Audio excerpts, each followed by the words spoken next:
This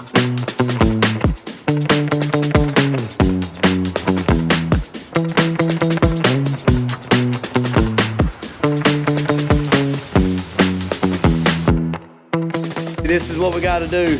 We got us at jginnovationgarage@gmail.com.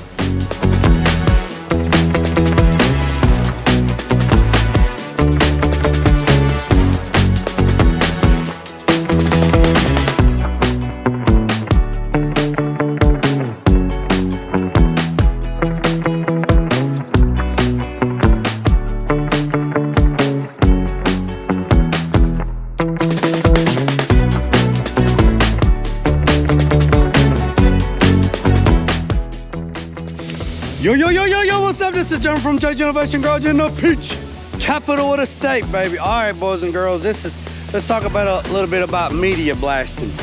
All right, so this right here is the reason why you cannot, and I repeat, you cannot give a definite price, quote, estimation, anything of that sort on a vehicle until you tear it all the way down. And when I'm saying tearing it all the way down, I am saying once you pull every bit of it off, every bit of it. That's what I'm saying. I'm saying you pull every bit of it off, okay?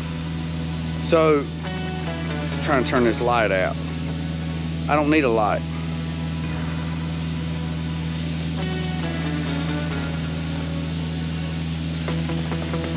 I definitely don't need no flash. All right, so this 72 Camaro, AKA R2, they already had Detroit tubs put in it, mini tubs put in it. They already put the back half in it. They put a full floor pan from Automail Direct in it. And I mean, nothing towards anybody. I'm just saying, you know, when you look at stuff like that and they say, you know, people always call and say, hey, look, you know, how much is this? Well, how much is a paint job? Well, the paint job ain't what, the paint job is like 10% of the 90%. So here's the reason why, okay? A monkey can paint, okay? But you gotta do everything up to it. But also in that same breath, the body work can look like Fido's butt, and then the painter paint it, and it's the painter's fault. Not the body man, not the metal man, not the finish man, the body man, okay? Let's reverse it on the other side. The body work, the metal work, the finish work, the prep work can be flawless.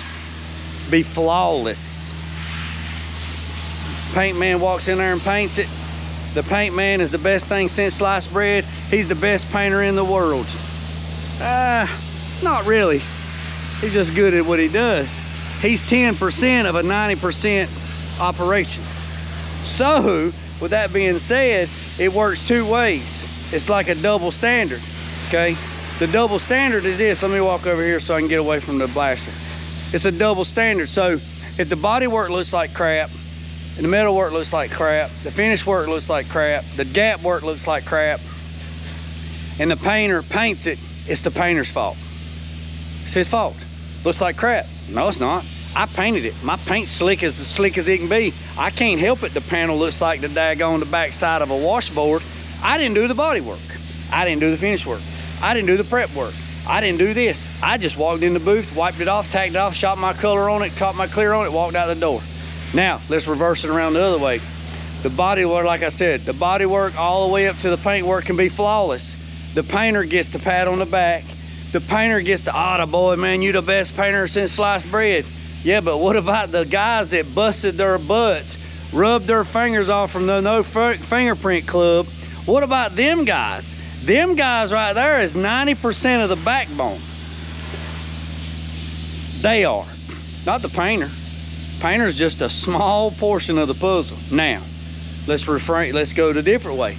Let's say the painter is the finish man and the body man and the metal man and the prep man and the block man and the tape man and the water sander man. Let's say the painter is not just a painter, he's everything from A to Z. Then guess what? If it looks like Fido's butt, guess whose fault it is? It's the guy that done it from A to Z.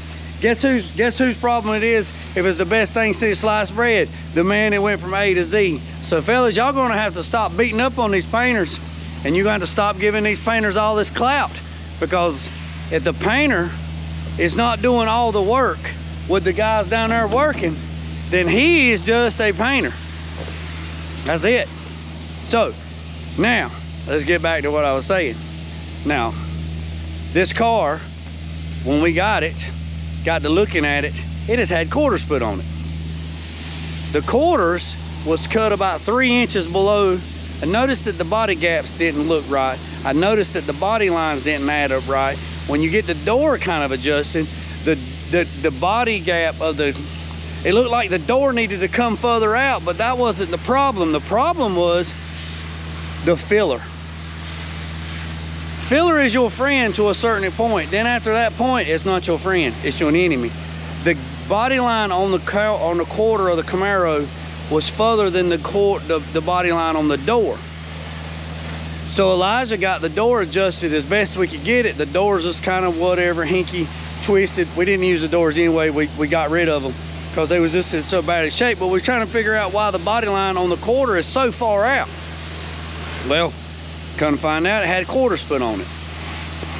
And they cut down about 3 inches below the body line, and they didn't put quarters. They just ripped the other one, overlapped it 2 inches, and then plug welded it on there and did some cobbled up stuff down in the door jambs.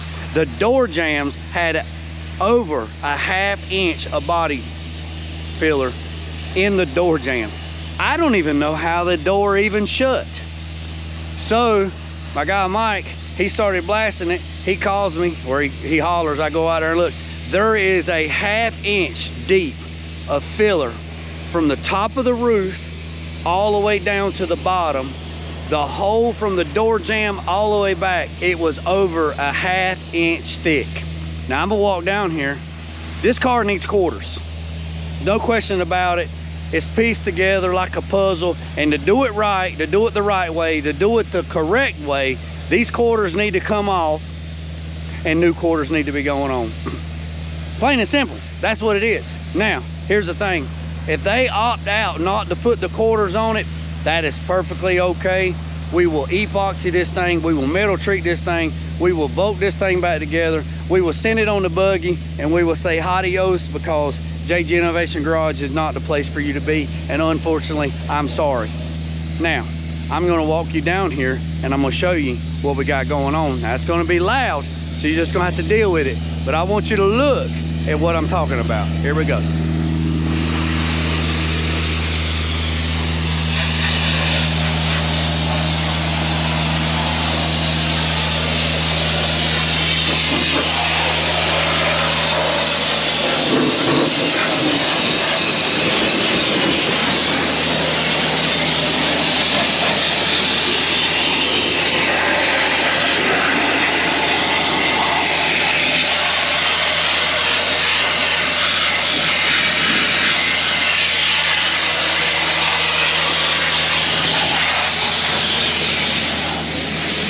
Let me go over here to the other side. Let me show you what I got going on.